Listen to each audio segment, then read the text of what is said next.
Hello everyone, my name's Steph, I'm Botanist Cool, and today we're continuing on with our mini painting.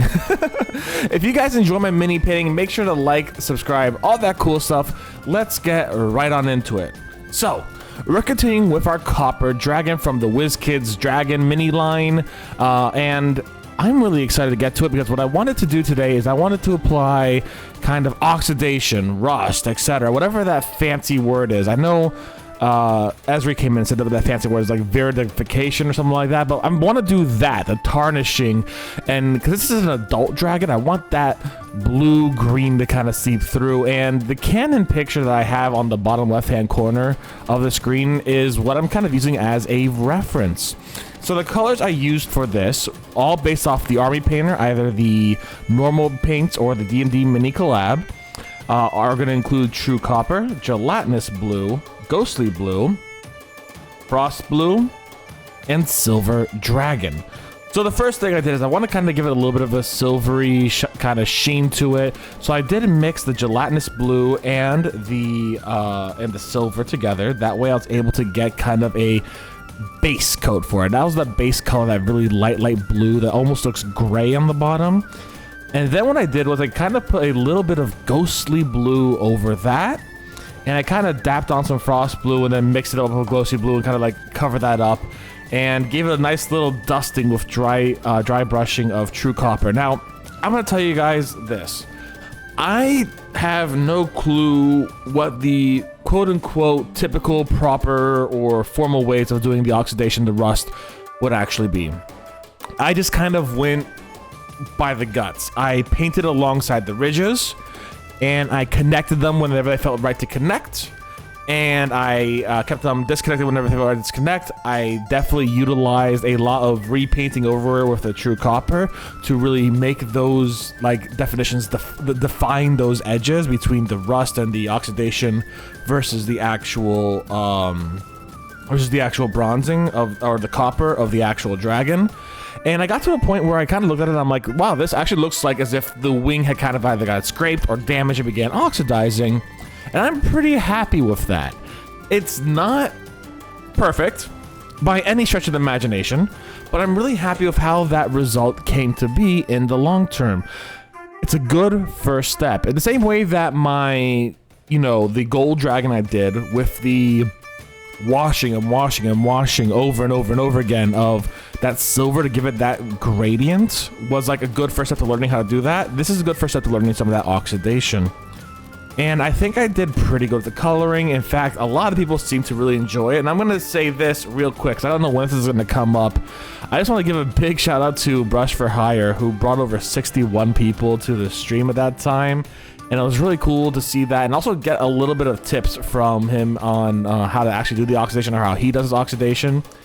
I'm going to try that in the future, but for right now, I want to kind of stick to this plan to at least see if I can get forward with this and give it more of its own pizzazz and vibe. Honestly, I am pretty happy with it. I also am going to apologize about the quality of the video.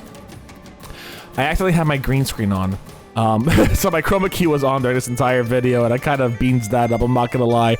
But the video quality is actually gonna improve next time you see a video, because I'm gonna be using my iPhone, and I have gotten an iPhone stand to make sure that communication is very thorough between the iPhone and the actual video, and it's gonna look a lot better coming next week. I've already you probably already seen me do it like once or twice in the video, where I kind of put it side by side to show what it's gonna look like, and that's kind of what I'm aiming for. I'm aiming for a better video quality, and I'm going to eventually be aiming for, like, obviously getting better content for mini painting specifically. But the Copper Dragon, back to it, I only did one wing. I started with the outside of the wing because it was the easiest to reach. I went to the inside of the wing. I really did a lot of messing around. It wasn't something that, again, I knew. It was something that I was just honestly guessing with. It was a new technique, it was a new thing that I was trying, it was a new whatever it was. It was all just brand new. And I had kind of like no idea what I was doing. And that is kind of the fun of it, where I really got to experience doing something completely novel and completely different and something that was outside of my current skill scope. However, got me to learn a bit more. I feel like when I start going to the silver dragon to apply a similar color, I'm not gonna have to do a mixture of what I did with the gold dragon and this one, because the silver dragon does have kind of like a similar vibe with different colors, but we'll talk about that when we get to the silver dragon itself. I actually forgot when doing everything to use the Cambion red to get the mouth. The mouth is still not done, and I need to apply the same blue in this bluing pattern to areas around the mouth, the tail, the ribs, and a few other areas, just based off that one picture I've been showing here. The wings are obviously going to have the brunt of it, but the rest of the body is going to have bits and pieces of that oxidation as well, and I want to get there. Ethan also brought this up in stream, but this guy kind of looks a bit like Kushala Daora, so I'm tempted to get another one and just paint it in the colors of Kushala Daora. Which, I mean, I have been doing a lot of like, we're going to base this off Monster Hunter, we're going to base this off this, we're going to base it off that, and I kind of want to see if I can do that more often, because that gives me a new color palette to work with that is away from the canon that D&D gives me, so I can't exactly do it the way it's like supposed to be, but at the same time I'm going to apply something that is familiar, cool, and interesting to me, like Monster Hunter wise, to a mini that would not have that application done in that same exact way. So like getting the gold dragon mini and doing a Amatsu coloration towards it, or getting the red dragon mini and getting a Fatalis coloration towards it is what kind of my plan is. I realized I completely went off topic. Anyways, to make sure you guys see what actually came out from this paint, I made sure to take a few pictures and put them on the stream itself. You guys will be seeing the pictures themselves. I took it against my green screen, and hopefully next week you guys will be seeing a lot better video quality in general, because I want you guys to be able to see my videos, and I want to be able to put them out really well.